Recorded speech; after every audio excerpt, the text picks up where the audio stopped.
Hey everybody, what's going on? Coach William Grazione here, owner of The Educated Dieter, bringing you guys the very first Q&A. Since I've been back, we have done 16 videos in a row. Super happy about that, and I just wanted to make sure that we could bring some of our client questions to you guys here on YouTube. The very first question that we're going to dive into today is, hey coach, I see spider curls on my training program. What is the spider curl and how do I perform it? So I'm going to go ahead and I'm going to overlay me actually performing the spider curl right now.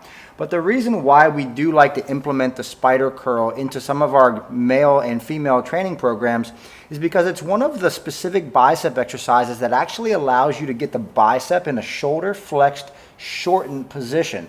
Okay, in many cases this is going to be ideal for allowing you to actually feel what a peak contraction actually feels like of the bicep, and in many cases the better mind muscle connection you can get to that muscle, the greater you have the ability to build and or overload that muscle both through the eccentric stretch position and the concentric contraction position.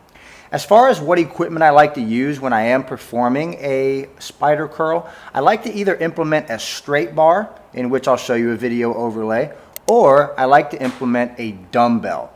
Now I think that the straight bar, in my opinion, you have more ability to produce more power output. So if you're going more for strength and you have a really good mind muscle connection there already, you can implement a straight bar. However, for most of my beginner clients or even intermediate clients, I do think that there's a lot of benefit in introducing dumbbells for this specific movement until you get to the point where you can really feel the muscle working the way that you want it to work.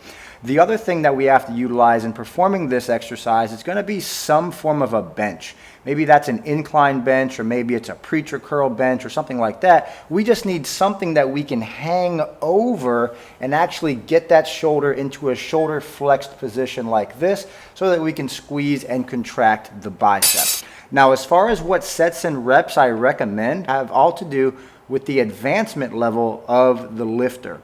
So if you're a very advanced trainee, I'd probably go ahead and start you off with 3 sets because I know you already have a good mind-muscle connection with that body part.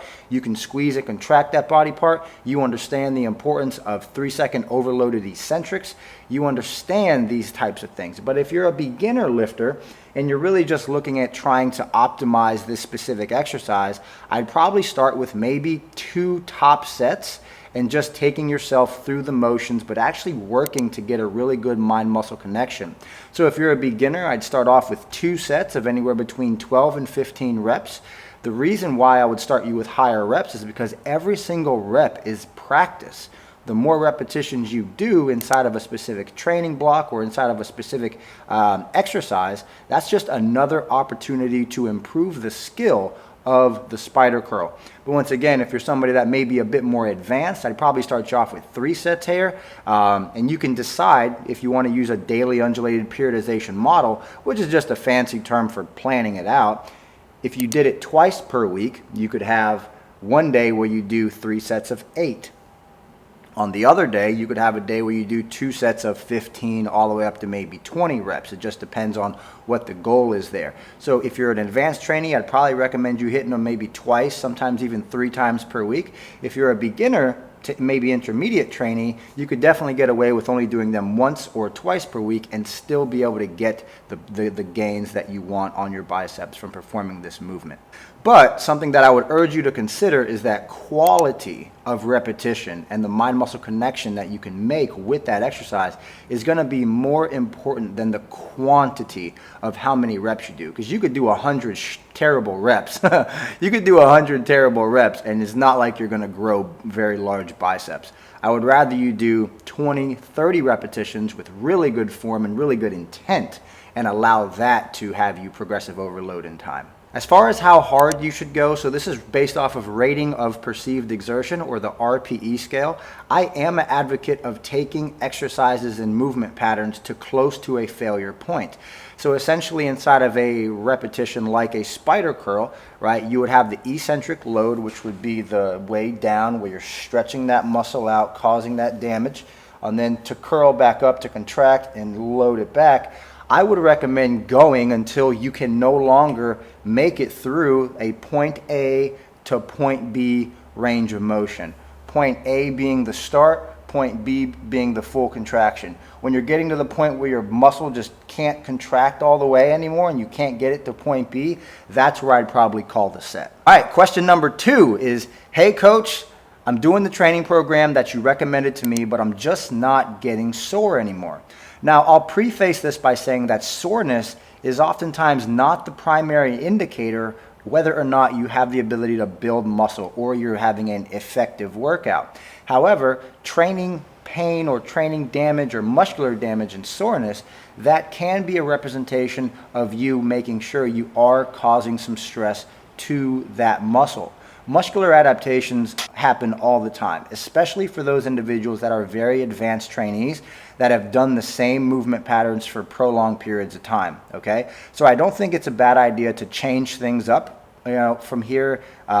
So I don't think it's a bad idea to change things up just to keep things fresh. Maybe you want to swap out a flat bench with an incline bench. Maybe you want to swap out flat bench for decline bench. Maybe you want to swap out barbells for hammer strength machines. Or maybe you want to swap out hammer strength machines for Nautilus machines. Whatever it might be, you have to make sure that number 1, you really enjoy the exercise that you're doing because you're going to try your ass off at it. And number 2, you want to make sure that you're neurologically feeling that area the way that you want to be able to feel that area to support you and your goals towards your ability to build more muscle, okay? So let's go ahead and dive into this question. Hey coach, I'm not really feeling my muscles get sore anymore. What I typically like to recommend for a lot of beginning and intermediate, sometimes even advanced trainees, I know I personally have been lifting weights for over 20 years and I found a lot of benefit in this, but I have began to implement more 3-second eccentric phases of the exercise. Every week I train with my training partner, Chris Barricat. He comes in here to my gym or we meet up at the local LA Fitness and we go through an upper body training session. And just the other day, I was actually able to improve the eccentric phase that I was going through with my lat muscles. I've never really had a good mind-muscle connection with my lats. However, training with somebody as advanced with Chris, he was able to kind of see some things that I was doing and allow me to take some plates off the machine and actually improve my form. What I'm proposing to you guys today is to kind of do the exact same thing. Leave your ego at the door and think about how can I stretch this muscle, because the stretching of the muscle is more important than the contraction of the muscle. Let me say that again. The stretch phase of the muscle is more important than the contraction phase of the muscle, okay? And so if I'm going through a bicep curl, I'm just gonna bring biceps up because we just talked about this in the spider curl, but if I'm going through a bicep curl, I need to make sure that I can control this eccentric. If you're just trying to go like this, you're not giving the muscle enough time under tension, and you're surely not loading it through its full eccentric range of motion.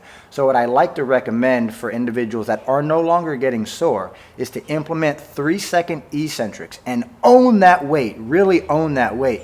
3-second eccentrics on all of your exercises and just see how it feels. Do it for a week on all of your exercises, whether it's a bench, a pull down, a squat, a deadlift, hip thrust, overhead press, whatever it might be. Think about performing 3-second eccentric phases, and I can guarantee you, you'll probably feel the muscle has to work more, because it does. You're avoiding the opportunity for your body to develop momentum, and that's essentially what you want to do inside of resistance training, okay? So think about 3-second eccentric overloads if your goal is muscular hypertrophy. If you're a strength athlete and you're just looking at trying to lift the most weight possible, I still think that there's benefit to getting strong loading eccentric phases, and that will potentially help you carry over into your strength endeavors. But if your goal is hypertrophy, 3-second eccentric phases are essential in your ability to be able to grow and develop more quality lean body mass.